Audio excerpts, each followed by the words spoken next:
Yes, chairs. Let's talk about chairs. Alright, welcome back everybody. Hope you guys are doing well. We've got yet another fantastic individual campaigning for the fat community. The most oppressed community, obviously. Pretty much this person seems to think that chairs are the biggest issue that they have to face. You know, some people have poverty, cancer, loved ones on their deathbed saying their final goodbyes, but this person has chairs. Apparently, the lack of suitable chairs for big people in public establishments is quite oppressive. For example, if you go to a restaurant, not all of the chairs are supersized, and that is somehow oppressive. Pretty much this video went viral. They go on like this massive rant in their car. I don't know what did it for them. Like they just one day decided, yeah, you know what? I'm sick of chairs, I need to tell this to the world. It's a pain, you see. Time to pull out a victim card from my butt. I will never understand the absolute drive some people have to be oppressed. Like, I don't get it. Anyways, make sure to smash like and subscribe for 700k. Put down your Cheetos and let's begin. Yes, chairs. Let's talk about chairs.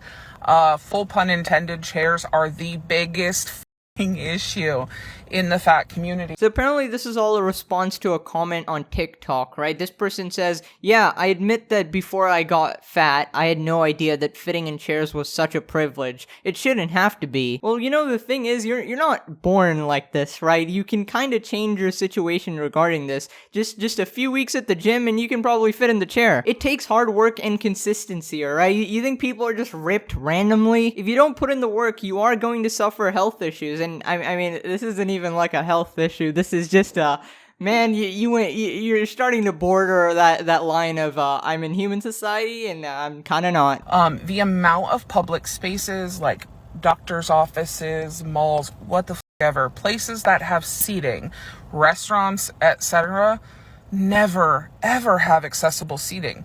Some places just have stools, or some places just have armed, small, dinky looking chairs. So at first I was kind of with this person because they said accessible seating, right? By that I thought they meant, just have chairs rather than not having chairs, right? Because sometimes you go to public events and stuff like that and there's just no chairs and it's just like, oh god, I'm just standing here for hours, kind of annoying. But then I realized by accessible chairs, they mean chairs that are extremely large. They mean chairs that are specifically made extra stronger and wider so they can support this person. Now we had the same argument in the previous video of this person saying, why aren't there XXXXXL size clothing in stores, right? Why aren't those in abundance? They're always out of stock. I don't know. And the answer is because there's literally no market for it. They will lose money if they put that in the store. Now listen, I'm not a human being lacking all sense of empathy, right? So I can kind of imagine, suppose I was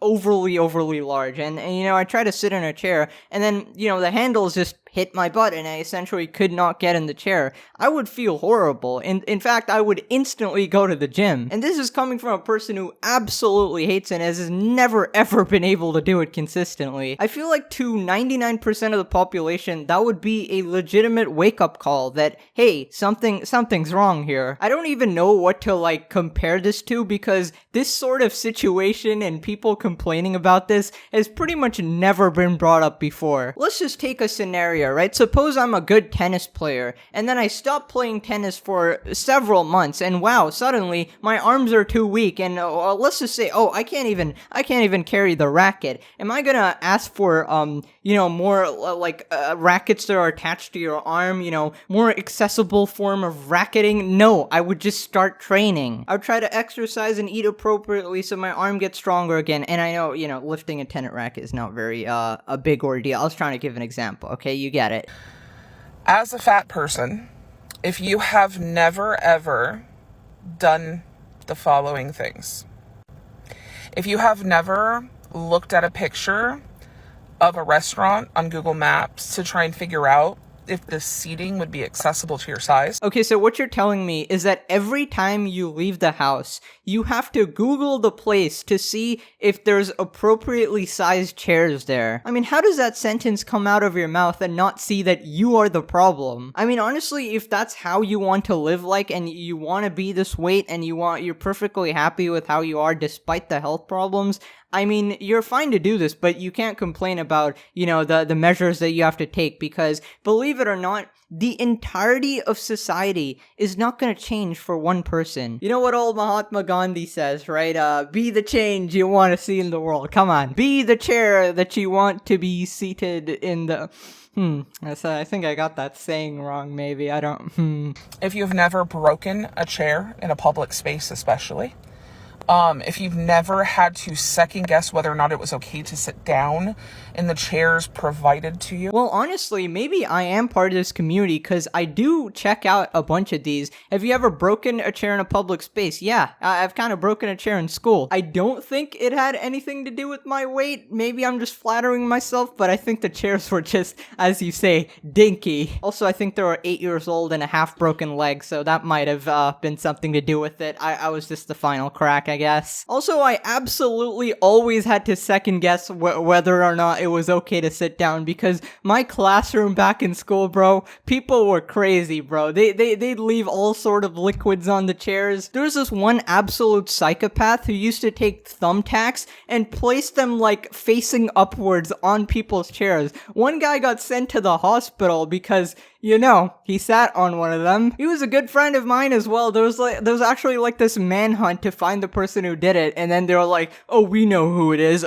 Come forward and we'll spare you." But then they actually didn't know who it was, so this guy just roamed free. But yeah, dude, honestly, ever since then, I've never been able to sit down on a chair without looking at it first. Okay, I'm just on full survival mode. Even outside, don't you always check if there's like food stains or bird poop on it? Come on, the bird poop. Come on. If you've never had a panic attack at school because you couldn't fit into the goddamn chair desk situation. I mean, now you're just getting kind of ridiculous. You had a panic attack trying to sit in a chair, my guy? I mean, I guess I had a panic attack sitting in the chair waiting for the exam, so I don't know, maybe that counts. Then you don't deal with fat phobia at the same level that the rest of us do. Also, can we just stop with this word fat phobia? When you say like phobia, it's like nobody's afraid of fat people, okay? Nobody dislikes fat people. They, however, do dislike people with absolutely absurd requests like these. This is the equivalent of saying, I don't feel like walking. Why doesn't the entire world run on escalators or walkalators or whatever the hell that thing in the airport's called? Is it a travelator? I don't know. Somebody tell me in the comments. And this is just one example. There are a plethora of other examples I could give you, but this one is really, really important. Like, I've literally broken a chair at a friend's wedding reception, and later on the groom came and was like, "I heard what happened, are you okay?" Well, it seems like the groom should have taken you off the wedding list, considering you're destroying their property. Also, that would be so bad, bro. It's like you're one day, all the focus is on you, and then some fat person just breaks a chair, and then everything's ruined, bro. I don't know. It's kind of like you're about to kiss your bride, and then somebody just sneezes, like, really loudly. Also, why the heck are you using this as, like, any sort of argument? Like, this should be embarrassing to you. You should not tell the story to anyone else that you're breaking chairs at wedding receptions. If you're legitimately having so many problems, why don't you do anything to fix it? Why do you expect the entire world to change for you? Especially when you're taking no steps to help yourself. This wouldn't have happened if we just had accessible seating. Or if you went to the gym. I'm getting kind of annoyed, not gonna lie. These people just keep coming, bro. And fat-friendly seating. Please think about fat-friendly seating. I'm at the intersection of a lot of marginalized identities, but chairs are a really serious issue that people just don't understand. I know this person is being completely 100% like, yeah, this is exactly how I feel, but it legitimately sounds like satire because chairs are a real issue that are oppressing us, guys. I can't believe it. Some people are legit like way too privileged. Like, chairs are your problem, huh? Also, I'm a little bit confused if they modified their car seats, because clearly this person is sitting in a car and the car seats are pretty much like, it's similar sizing to, like, I don't know, outdoor chairs as well. Now granted, there are some really small and annoying ones, but most of them are pretty similar in size, so I don't know if they got it custom built, because you seem to fit finely into this one. I don't know. It kind of throws your entire argument out the window when you're sitting in a car chair, right? But I don't know, maybe you only complain about it when it's convenient. Anyways, ladies and gentlemen, that was the end of the clip. Just a person campaigning for, wow, this is a great movement. Anyways, guys, listen, heart to heart, genuine thing, please just start taking care of your health, okay? Eat healthier, exercise. This is just general advice to everybody, but specifically to you because it's kind of urgent at this point. Stop asking the world to solve your problems. Trust me, they are not listening. Not every single business isn't magically gonna change their seating arrangement. I don't know what you think you're campaigning for, but there's definitely not enough people behind this movement, okay? Anyways, ladies and gentlemen, thank you so much for watching. Have a wonderful day ahead. I will see you guys in the next video. Bye bye.